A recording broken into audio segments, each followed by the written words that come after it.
Hi friends, ఎలా ఉన్నారు? అందరూ బాగున్నారా? ఇప్పుడు నేను పప్పు ఆలుగడ్డ కర్రీ వండుతున్నానండి.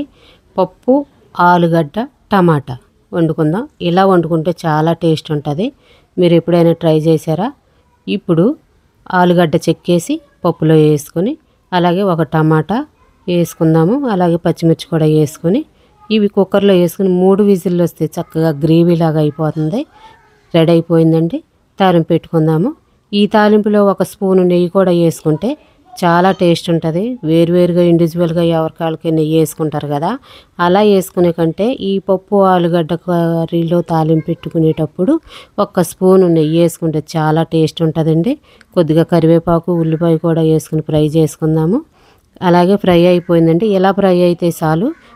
ఒక్క స్పూను పసుపు, తగినంత కారం వేసుకుని, ఇవి కూడా ఫ్రై అయితే మనం పప్పు ఆలుగడ్డలో వేయలేదు కదా పసుపు కానీ కారం కానీ, ఇప్పుడు వేసుకుంటేనే టేస్ట్ ఉంటుంది. ఒక లైక్ చేయండి, సబ్స్క్రైబ్ చేయండి. Thank you friends.